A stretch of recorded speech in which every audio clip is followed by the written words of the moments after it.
నమస్తే అండి. రోజా సెలవుమణి తిను దొంగలు పడ్డ నెల కుక్కలు మరుగునట్టుగా తను ఇప్పుడు మరుగుతుంది. బాబుగారు ఆ వయసులో నారా చంద్రబాబు నాయుడు గారు వరదల్లో చాలా కష్టపడి తిరుగుతూ వర్క్ చేస్తుంటే ఏదో ఒక పంగనామాలు పెట్టాలనుకుని ఈ జగన్మోహన్ రెడ్డి, రోజా వీళ్ళందరూ చంద్రబాబు నాయుడు గారి మీద, పవన్ కళ్యాణ్ గారి మీద పడి ఆడవటానికి ముందుకు వస్తున్నారు. ఆయన గురించి మాట్లాడతాకి ఎవరు కూడా సరిపోరు. ఎందుకంటే విజయవాడని అంతలాగా వరదలతో ముంచెత్తేసి ఉన్న ఆయన కూర్చోకుండా కష్టపడి ఆ వరదల్లో వానల్లో తిరుగుతూ ఎక్కడ ఏం పనులు జరుగుతున్నాయో ఏంటని చెప్పి ఆయన ఆ వయసులో అంత కష్టపడుతూ ఉన్నారు. రైల్వే స్టేషన్ నిన్న ట్రైన్ కూడా వచ్చేస్తే ఆ వంతెన పైన ఆ పక్కనే అలా ధైర్యంగా అలా అందరూ కూడా నుంచుని ఉన్నారు. మనకెందుకు వచ్చిందని చెప్పి యంత్రాంగం మీద బాధ్యతలు పెట్టేసి పక్కకి వెళ్ళిపోకుండా ఆయన పనులు ఆయన చేసుకుంటూ ఉంటే ఈరోజు ఫుల్గా మందు తాగొచ్చి ఇంట్లో కూర్చుని వీడియోలు చేస్తూ పవన్ కళ్యాణ్ ఎందుకు రాలేదు, లేకపోతే చంద్రబాబు నాయుడు ఏం చేస్తున్నాడు, తన సొంత బిల్డింగులు కాపాడుకోవడం కోసం తన బిల్డింగుల గురించి అని చెప్పి ఏదేదో దానికి నోటికి ఇష్టం వచ్చినట్టు వాగుతూ ఉంది రోజా. పవన్ కళ్యాణ్ చెప్పారు ప్రెస్ మీట్లో, నేను రాకపోవడానికి కారణం అక్కడ ఉన్న అధికారులు నన్ను రావద్దని కోరారు, మీరు వచ్చిన తర్వాత క్రౌడ్ పెరిగితే దానికి ఇబ్బందులు, అది మేము ఇక్కడ చేసే పనులకు దవాంతరం జరుగుతుంది, మీరు రాకుండా ఉండండి అని చెప్పారు.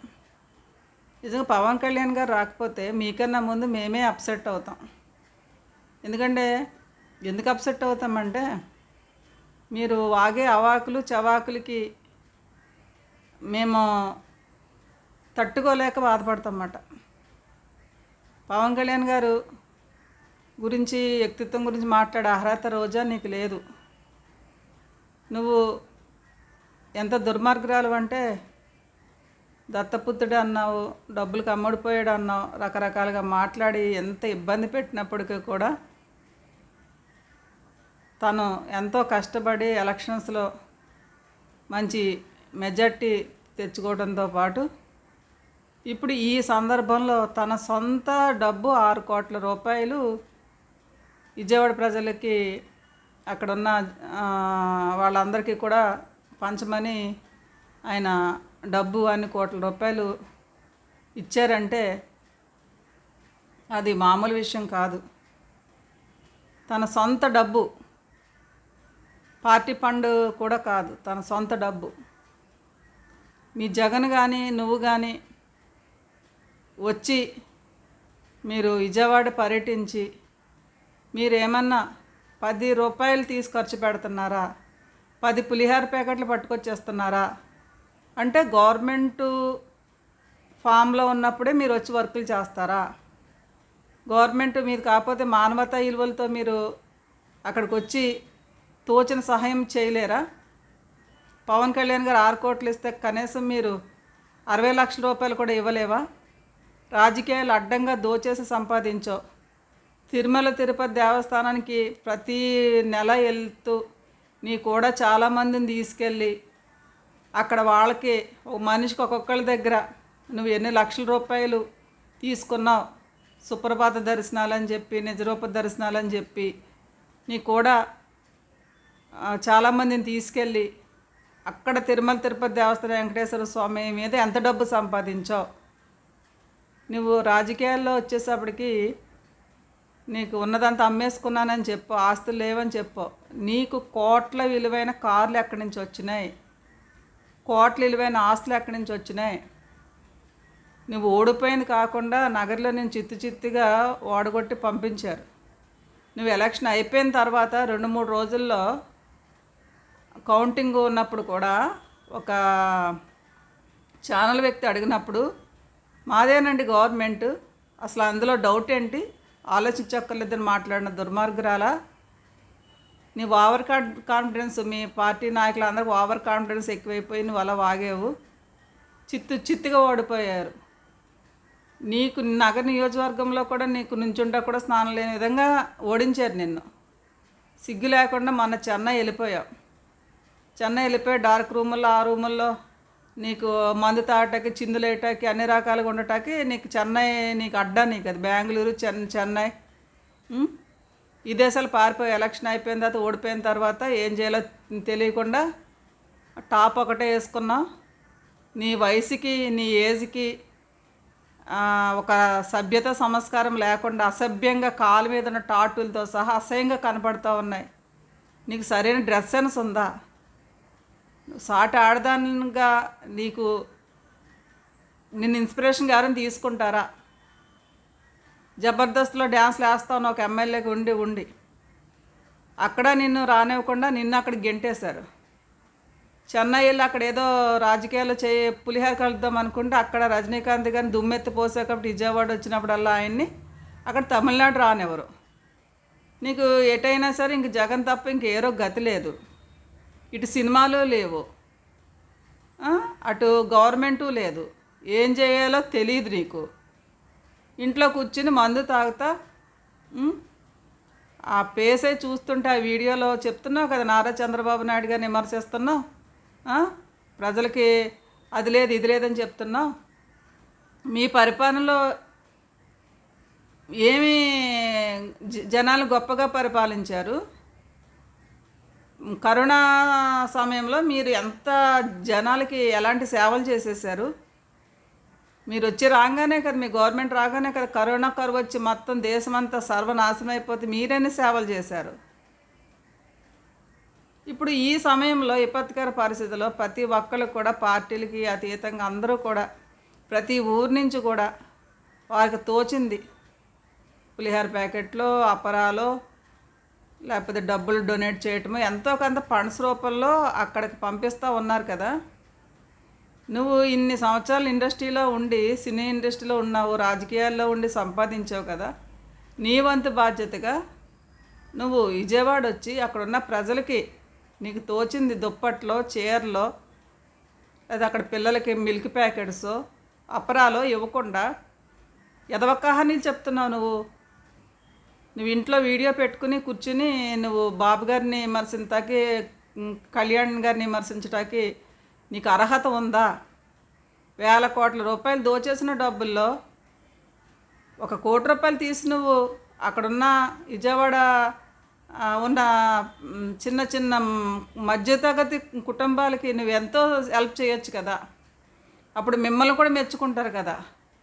జగన్ వచ్చినా నువ్వు వచ్చినా విజయవాడ వచ్చి మీరు అక్కడ ఉన్న వాళ్ళకి 4 రకాలుగా సహాయం చేస్తే చాలా శభాషణ అనేవాళ్ళం కదా. అందరం కూడా గ్రేట్రా, వీళ్ళు గవర్నమెంట్ లేకపోయినా సరే వీళ్ళు కూడా సహాయ చర్యలు చేస్తున్నారు, వీళ్ళు కూడా హెల్ప్ చేస్తున్నారు అని చెప్పి జనాలు అనుకుంటాం కదా. నువ్వు సినిమా ఇండస్ట్రీలో వచ్చావా, ఐరన్ లెగ్ లాగా కాలు పెట్టావు.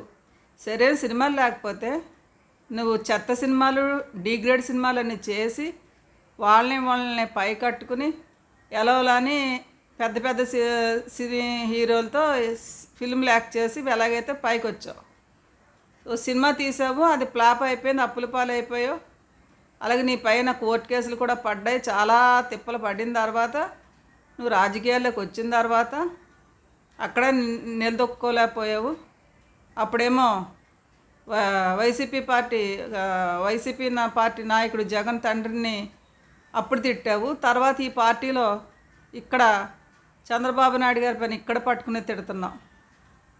నువ్వు పార్టీలు మారి ఒకప్పుడు టీడీపీలో ఉండి ఇప్పుడు వైసీపీలో మారి ఇప్పుడు చంద్రబాబు నాయుడు గారిని నువ్వు నోటికి ఇష్టానుసారంగా ఎలాంటి దుర్మార్గమైన మాటలు మాట్లాడావంటే నీలాంటి దాన్ని ఎవరు కూడా మా తోడబుట్టిన మనిషో, మా ఇంటి మనిషో, మా తెలుగు ఇండస్ట్రీ ఆడబడుచు అని చెప్పి మేము ఎవ్వరూ మాట్లాడుకోలేం. కానీ నువ్వు పెద్ద దుర్మార్గురాలు కాబట్టి నువ్వు నాయకుల్ని, పనిచేసే వాళ్ళని, చంద్రబాబు నాయుడు గారు ఆ వయసులో ఆయన కష్టపడుతుంటే చాలా బాధ అనిపిస్తుంది. ఆయన ఇంట్లో కూర్చుని అవన్నీ సీసీ ఫుటేజ్లో లేకపోతే అక్కడున్న సిస్టమ్ ద్వారా అక్కడ జరుగుతున్నాయన్నీ ఆయన స్క్రీన్ పైన చూడొచ్చు. ఆయనే రంగంలో దిగి అన్నీ చూస్తూ ఉన్నారు.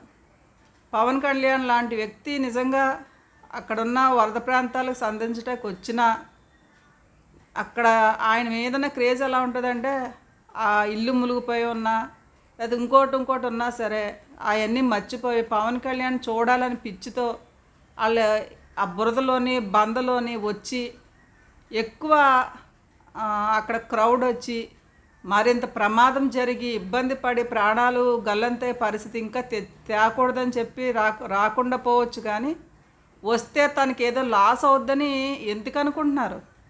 రాకపోవటం వల్ల మీలాంటి కుక్కలతో అవాకులు చవాకులు అనిపించుకోవాలి. కానీ వస్తే ఆయన వల్ల ఇంకా ఇమేజే పెరుగుద్ది ఆయనకి. కానీ పవన్ కళ్యాణ్ వ్యక్తి ప్రజల మనిషి, చంద్రబాబు నాయుడు గారు కూడా ప్రజల మనిషి.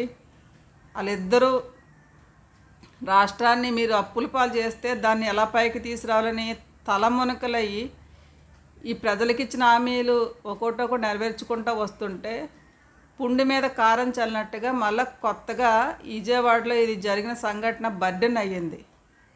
చంద్రబాబు నాయుడు గారు చంపేస్తారా, కళ్యాణ్ గారు చంపేస్తారా వరదల్లో వచ్చిన జనాల్ని? కనీవని ఇరగని రీతిలో ఒక్కసారి ఫ్లోటింగ్ వస్తే అక్కడ చాలా దారుణంగా జనాలు చనిపోవడం జరిగింది. తీరం లోటు, చిన్నోళ్ళు పెద్దోళ్ళని లేకుండా జనాలు చనిపోయారు.